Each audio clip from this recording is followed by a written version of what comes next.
She was the angelic voice that captured the world, yet behind every flawless note, Karen Carpenter was quietly screaming for help. For decades, no one truly knew the dark truth she carried until Dionne Warwick, her silent anchor, broke a 40-year vow of silence. Why did Karen hand her a mysterious cassette and beg her to keep it safe? Why did Dionne confront Karen's own family, risking her career to save her? And what was on that tape that Dionne still refuses to share publicly? This isn't just a story of a singer, it's a story of what the music industry hides, of a woman crushed by perfection, and of a friendship built not on fame, but on fragile trust. The truth behind Karen's haunting last words, "Don't let them call me an icon. I just want to be remembered as human," will shatter everything you thought you knew. The media gave you the image, but Dionne gives you the truth. Are you really ready to hear the story that was never meant to come out? Mirror pain.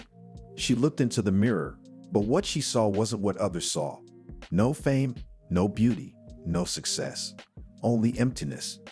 Karen Carpenter's eyes held a sadness so deep, it could be explained in words. Dionne Warwick once said, "I don't think anyone can ever understand what she saw through her eyes in the mirror. It was more than just low self-esteem. It was pain that had no name, no shape, and no voice." Most people only saw Karen's angelic voice and perfect image. But behind the stage lights was a woman quietly fading, buried under pressure and expectations. Some paintings live in silence for years. They stay hidden behind smiles, applause, and shiny awards. Karen carried that silent pain like a shadow. No one noticed, and if they did, they didn't know what to say. She performed like everything was fine, while inside she was breaking. The mirror didn't lie. It reflected the truth she never dared to speak. A truth only someone who had seen that same reflection, like Dionne, could understand. It was not just about how she looked. It was about who she had become, or rather, who she had lost. That was the pain in the mirror. Backstage encounter. It was a rainy night in 1971. Karen Carpenter had just left the stage early after a sudden panic attack. Wrapped in a thin coat, she sat silently in a backstage corner, trying to hide her pain. That's when Dionne Warwick walked in, just back from a European tour, and noticed Karen sitting alone. What caught Dionne's eye wasn't fame or admiration. It was the deep sorrow in Karen's eyes. It was a look Dionne had once seen in her own reflection when she was close to giving up. They didn't start with hugs or introductions. Dionne simply handed Karen a cup of hot water. Karen nodded quietly. No words were needed. That small act began a quiet, powerful connection. They didn't take photos, didn't make headlines, but something important started that night. A silent friendship based on understanding, not fame. That encounter wasn't part of any biography, yet it meant everything. Two women, both broken in different ways, found comfort in each other's presence. It was the beginning of what Dionne later called a silent lifeline. No spotlight, no crowds, just two souls who saw the truth behind each other's silence. Silent letters. After that backstage moment, Dionne and Karen didn't stay in touch through cameras or public events. They wrote letters. Handwritten ones. In a world that moved fast and loud, these letters were their quiet space. Karen's first letters were short, just a few kind words, a compliment, or a "how are you?" But slowly, those words opened a window into her heart. Karen began to reveal what others never saw. She wrote, "Sometimes I sing and can't even remember what I'm singing. The audience claps, I smile, but inside I feel nothing." Her words were raw and honest, whispers of a soul in pain. But Dionne never responded with pity. She knew kindness in showbiz could be fake. She didn't pretend, she just understood. Through ink and paper, Karen could be herself. No stage, no image, just a girl trying to hold herself together. These letters became her only escape, a place where she didn't have to smile for the crowd. Dionne read every line with a heart that knew the struggle, and though they were miles apart, these letters kept them close. Two women bound by pain, honesty, and the rare gift of being truly seen. Unseen battle. To the world, Karen Carpenter was a flawless star with a golden voice. But behind the curtain, she was fighting a battle no one saw. She wasn't allowed to show weakness. Not to her fans, not to her family, and certainly not to the industry that demanded perfection. Every song she sang, Every smile she gave was part of a performance, even off stage. People said Karen didn't have real friends in the music world. She avoided drama, stayed quiet, and lived clean. But Dionne Warwick saw the truth. Karen wasn't weak. She was brave, surviving every day in silence. In 1972, Karen showed up unannounced at Dionne's hotel room. She didn't speak much, just sat, took off her shoes, and asked Dionne to sing. Dionne sang Walk On By. When it ended, Karen trembled, not from cold, but from years of carrying invisible pain. She didn't need advice. She needed someone to stay. Dionne became that person, a quiet anchor in a storm. She listened without judgment, sending notes filled with warmth. You don't have to be perfect to be loved. But the truth was heartbreaking. Karen was never allowed to stop. Not even when her heart was breaking, not even when her body was giving up. Industry pressure.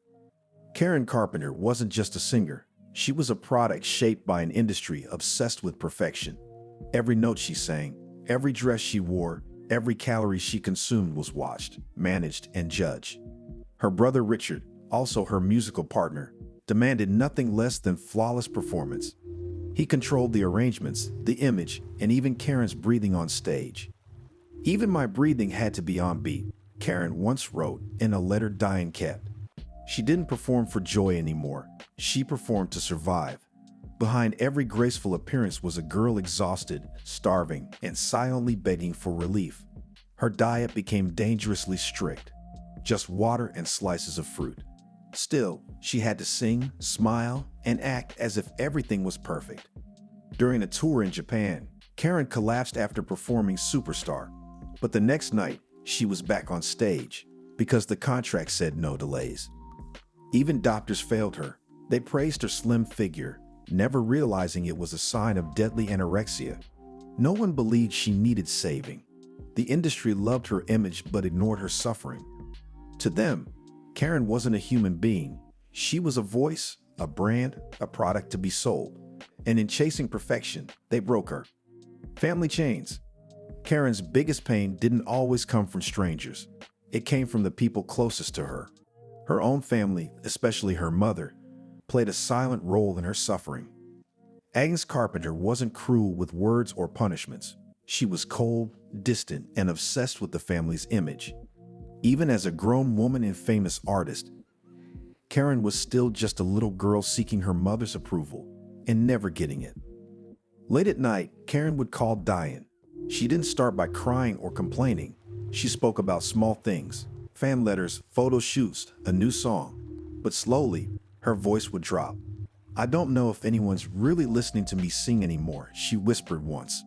Dionne realized she wasn't joking. Karen felt invisible, even while being adored by the world. Worse still, her brother Richard wasn't just a partner, he was a controller. Every detail of her career, even her body, was under his eye.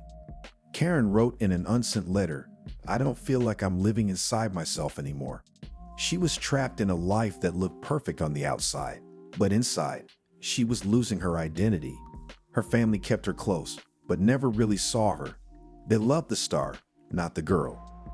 Dionne Stan. By 1978, Dionne Warwick could no longer stay silent. She had seen Karen's pain grow deeper, her body weaker, and her spirit fading. One day, after a heartbreaking phone call from Karen, "Sis, I don't feel anything anymore," Dionne rushed to the studio where Karen was recording. What she saw shocked her. Karen looked like a shadow of herself, pale skin, thin arms, lifeless eyes. Dionne didn't waste a moment. She arranged a private doctor, booked a spot at a nutrition center, and offered to pay all the costs. But as she stepped out, Richard Carpenter was already waiting. His first words weren't thanks. They were, "You have no right." Dionne, holding back nothing, said, "If your sister dies in the next 2 years, I will not stay silent." But Richard didn't care. He told Dionne that Karen wasn't in need of a friend. She needed to protect her image. That sentence haunted Dionne for years. In that moment, she realized she wasn't fighting a person. She was fighting a machine, an entire system built on keeping stars silent and smiling, no matter how much they were breaking inside. Still, Dionne stood tall. She didn't back down. Even if no one listened, she had tried. And that made all the difference. Final cassette. In November 1982, Karen Carpenter visited Dionne Warwick for the last time. She had just moved back into her home after a painful divorce. Her eyes were dull, her body fragile, her presence ghost-like. But in her hand, she held something that would become a haunting symbol of her final truth, a cassette tape. She placed it in Dionne's palm and said quietly, "Keep this. If anything happens to me, you'll know what to do." That tape was more than a recording.